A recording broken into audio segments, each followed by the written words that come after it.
വിദേശ തൊഴിൽ പരിശീലനത്തിനും തൊഴിലവസരങ്ങൾക്കും Little Flower Engineering Institute Kalamassery. പഠിച്ചാൽ ജോലി ഉറപ്പാണ്. ഏതെല്ലാം സംസ്ഥാനങ്ങളിൽ കോൺഗ്രസ് നേതൃത്വത്തെ അട്ടിമറിച്ച് BJP അവിടെയൊക്കെ ഭരണം പിടിക്കാനും അവിടെയൊക്കെ നടക്കുന്ന രാജ്യസഭാ സീറ്റുകളിലേക്ക് എതിരില്ലാതെ തിരഞ്ഞെടുക്കപ്പെടാനും തെരഞ്ഞെടുപ്പ് കമ്മീഷനെ വരെ ഉപയോഗിച്ചുകൊണ്ട് ദുരൂഹ സാഹചര്യങ്ങൾ സൃഷ്ടിക്കാനും ശ്രമിക്കുമ്പോൾ അത് സ്വന്തം പാർട്ടിക്കും ബാധകമാണ്. MLAമാർ തിരിച്ചും പോകാൻ സാധ്യതയുണ്ട് എന്നുള്ളത് മനസ്സിലാക്കുന്നില്ല. ഛത്തീസ്ഗഡിൽ വിഷ്ണു ദേവ്സായ് സർക്കാർ ഭീഷണി നേരിടുകയാണ്. അതായത് MLAമാരിൽ ചിലർ BJP നേതൃത്വവുമായി കലഹത്തിലേക്ക് ഏർപ്പെടുകയാണ്. മുൻപ് കോൺഗ്രസ് നേതൃത്വത്തിനുണ്ടായ തിരിച്ചടി എന്ന് പറയുന്നത് അവരുടെ നേതാവായിരുന്ന കോൺഗ്രസ് നേതൃത്വത്തെ മുന്നോട്ട് കൊണ്ടുപോകാൻ പ്രാപ്തിയുണ്ട് എന്ന് നേതൃത്വം വിശ്വസിച്ചിരുന്ന ഭൂപേഷ് ബാഗലിനെ പാർട്ടി നേതൃത്വം പൂർണ്ണമായി അംഗീകരിച്ചിരുന്നില്ല.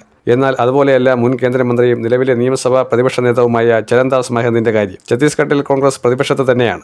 എന്നാൽ BJP അത്ര സുഖകരമായ രീതിയിലല്ല മുന്നോട്ട് പോകുന്നത്.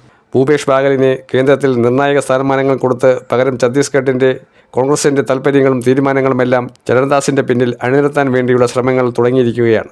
അതിനുവേണ്ടി കോൺഗ്രസിൻ്റെ പ്രാദേശിക നേതാക്കൾ ഔദ്യോഗികമായി തന്നെ ഒരു ഉണർവ് പ്രഖ്യാപിച്ചിരിക്കുന്ന സാഹചര്യമാണ്. നമുക്കറിയാം, അജിത് ജോഗിയൊക്കെ കോൺഗ്രസ് നേതൃത്വവുമായി തെറ്റിപ്പിരിഞ്ഞ കാലഘട്ടം.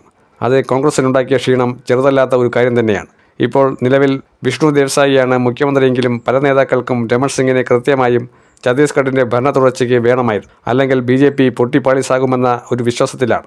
ചില കാര്യങ്ങൾ BJP എടുക്കുന്ന തീരുമാനങ്ങൾ തെറ്റായി പോകാൻ സാധ്യതയുണ്ട് എന്നുള്ള രീതിയിൽ തന്നെയാണ്. അതുകൊണ്ട് തന്നെ രമൺ സിംഗ് ഉൾപ്പെടെയുള്ളവർ BJP നേതൃത്വവുമായി ഇപ്പോൾ അകൽച്ചയിലാണ്. രമൺ സിംഗ് ഒരുപക്ഷെ മുഖ്യമന്ത്രി പദവി ഉൾപ്പെടെ നൽകാമെങ്കിൽ BJP വിടാൻ പോലും താല്പര്യപ്പെട്ടു നിൽക്കുന്ന ഒരു അവസ്ഥയിലേക്കാണ് കാര്യങ്ങൾ നീങ്ങുന്നത്. അങ്ങനെ സംഭവിച്ചാൽ ഛത്തീസ്ഗഡിൽ സംഭവിക്കുക വലിയൊരു ട്വിസ്റ്റ് തന്നെയാണ്. 90 നിയോജക മണ്ഡലങ്ങൾ അതുപോലെ 11 ലോക്സഭാ സീറ്റുകൾ ഒക്കെയുള്ള ഒരു സംസ്ഥാനമാണ്. എന്നാൽ കോൺഗ്രസ് പ്രതീക്ഷിക്കുന്ന മറ്റൊരു കാര്യം കൂടിയുണ്ട്. BJP എങ്ങനെയൊക്കെയാണ് പല സംസ്ഥാനങ്ങളിലും കോൺഗ്രസ് നേതാക്കളെ ഹൈജാക്ക് ചെയ്ത് BJPയുടെ നേതൃനിരയിലെത്തിച്ച് അവരെ മുഖ്യമന്ത്രിയാക്കുന്നത്. അതേ രീതിയിലുള്ള പ്രതികരണവുമായി വന്നാൽ BJPക്ക് പണിയാകും. എങ്കിൽ സംഭവം മാറിമറിയുമെന്ന കാര്യം ഉറപ്പാണ്.